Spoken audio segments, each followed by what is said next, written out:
for the first time since 1994 because of the fire. Let's see what's happening on the ground first with my colleague Bulelani Phillips outside the venue. Bulelani, tell me what you can see. You, Francis, and to the viewers at home. As you can see, I'm in the mix, which is where the members of parliament will be making their way into the Cape Town City Hall. As you can see just now, Inkosi Mandela just also making his way into the hall. Of course, at the moment, people are actually arriving, and members of the National Assembly are expected to be in this house by the latest at 5:30. So at the moment, things are still trickling in as members come through, but of course there is a lot of media presence here, and of course a lot of fashion police to see what some of our MPs are wearing this year. Of course, this is a special State of the Nation address, as it's the first time that it's been held outside of the parliamentary precinct. Also significantly is that tomorrow it's going to be 32 years since former President Nelson Mandela made his first speech just right in front of the Cape Town City Hall. Of course, today the president who flanked the former President Nelson Mandela on that year is going to be taking his 21-gun salute right in front of the steps of the Cape Town City Hall before he makes his way inside, where he's expected to deliver his State of the Nation address at 7. Francis? All right, Bulelani, so we know that a lot of the pomp and ceremony will be back. You're saying the fashion police are out. Have you seen anything interesting? And just tell us a bit more. You mentioned the gun salute, but this is going to be a very different affair from last year's, where there was a virtual State of the Nation address. In a sense, are we getting back to the normal SONA, as it were, before COVID-19? Well, I can say this year it's a little bit better compared to last year, given that there has been confirmation that is going to be a full parade. Of course, you'll recall that Parliament has had to actually organize this venue as well as the proceedings here at short notice. So some of the issues, there was no certainty whether they will be here. But of course, a statement that we received just earlier this morning confirmed that there will be a full parade, as well as the 21-gun salute, as well as the fly past there by the South African Air Force. So in a nutshell, we can expect to see a similar event to what we've seen in previous years. And the president, of course, will be led by some of the marches from the different forces of the armed forces. And of course, some of the people that we can expect here as dignitaries is a former President Thabo Mbeki, as well as former President Kgalema Motlanthe, as well as former Deputy President Phumzile Mlambo-Ngcuka, as well as former Speaker and Deputy President Mama Ubaleka Mbete, and lastly, former Speaker Max Sisulu. Francis? All right, thank you very much, Bulelani. And Samkele Maseko, our reporter, also out and about. And as our senior political journalist, Samkele, we're talking about things going back to normal. Remember, for a while, normal for SONA was heckling from the gallery, the EFF taking a stance against this president. Any sort of political controversy or disruptions expected tonight at all, Samkele? Yes, we are anticipating that there may be some commotion, but we do know that the Parliament has reached an agreement with the EFF, and they are allowed with 38 members. But we've got General Bantu Holomisa, the leader of the United Democratic Movement. General, just what you're anticipating as the UDM and what you'd want to hear from the president here today. Well, we expect that the president will come and account what he has done in the last 12 months since the SONA, and also as to whether he has the budget this financial year to effect his dreams. And secondly, now that the security threat is emanating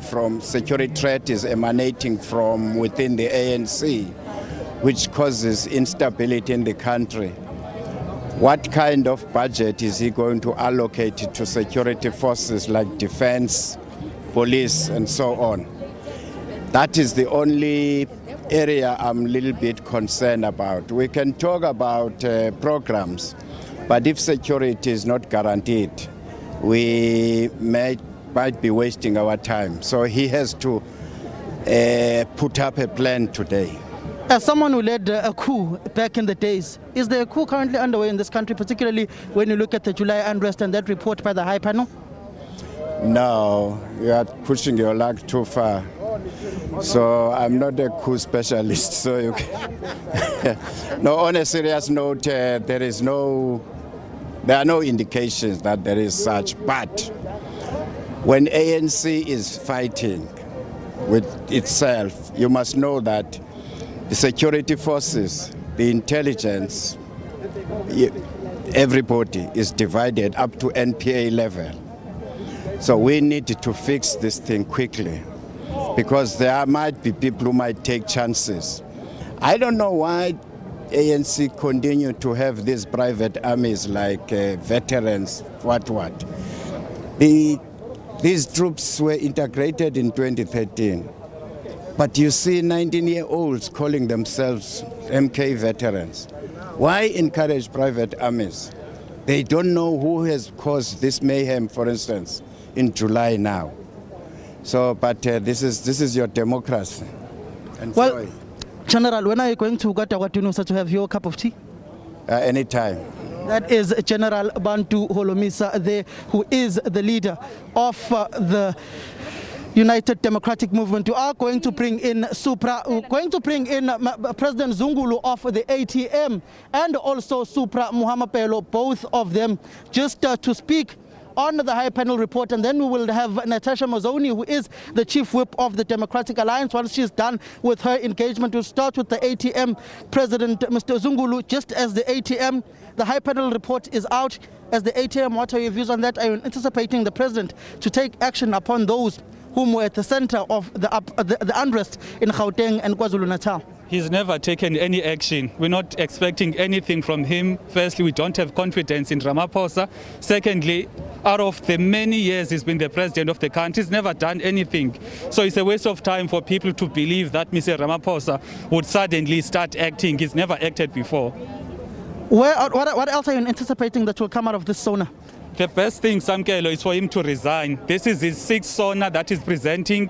Out of the 5 other SONAs that he's presented before, he's never offered anything, he's never done anything. Therefore, the best thing he could do for the best interest of the country, it is to just resign. Thank you very much, President Zungulu of the ATM. Mr. Supramampilo, we're out of time. ATM says the best thing for your president to do is hand in his resignation. You are specifically seen as an RET force. Are you anticipating that resignation? The African National Congress, the entire ANC is an RET force, because the political posture that the ANC took in Nazareth, in as far as transformation is concerned, is a radical one. So the entire ANC is a radical force. So I don't understand why people refer to some individuals as RET forces. So that's what I'm saying. Politically, the posture the ANC took is a radical one. In as far as what ATM is saying, that's their problem. That's why they're in the opposition. So we will see. I don't think they will master the art of pursuing that objective. Mr. Mamapelo, there's your MP, whom you are very sympathetic to, Mervyn Dix, has been suspended. What's your view around his suspension?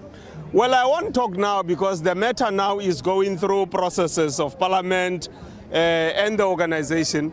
So I can't express my view now individually, but what I know is that there's members of Parliament, in line with the constitution of the ANC, of Parliament of the Republic of South Africa, in line with the mandate of the ANC. As long as you are within the 2 bounds, the ANC context, parliamentary constitution context, then you are okay. Thank you very much, Mr. SOR. Just, Natasha, I'm going to steal a minute of your time to bring in Natasha Mazzoni, Miss Natasha Mazzoni, Chief Whip of the Democratic Alliance. Ms. Mazzoni, what are you anticipating today, specifically around the issues that the DA has been raising, which it comes for the scrapping of the national state of disaster? Well, absolutely. I think everyone understands that what we've had is, for lack of a better term, we've had an acting Prime Minister who's taken over control of the country from the President. And it's time now for the Disaster Management Act to come to an end. It's time for South Africans to get back to work, and most certainly it's time for Parliament to get back to work. And that's why it's so important to have the SONA. We know that there are those who seek to undermine our democracy, and by carrying on doing the work that we're doing, we're showing them that they will never succeed. So tonight we expect the President to tell us exactly what security measures are being put in place to keep South Africans safe, to keep our infrastructure safe, and so that we know that democracy is alive and well and is not under threat in South Africa. When you look at the July unrest report, do you want the Minister of Police, Maseko, to be fired? Look, I think that the July unrests were an absolute disgrace in every which way, shape and form. And I think it shows how wrong things could go. So I think that the Minister of Police has a lot to answer for. If one looks at that report that's come out, it shows the extreme wedges that exist in these security agencies. That's part of the problem. We cannot allow political rifts to ever put South Africans at risk. Thank you very much, Ms. Natasha Mazoni. That is the Chief Whip of the Democratic Alliance. Over to you, my colleague Natasha Phiri.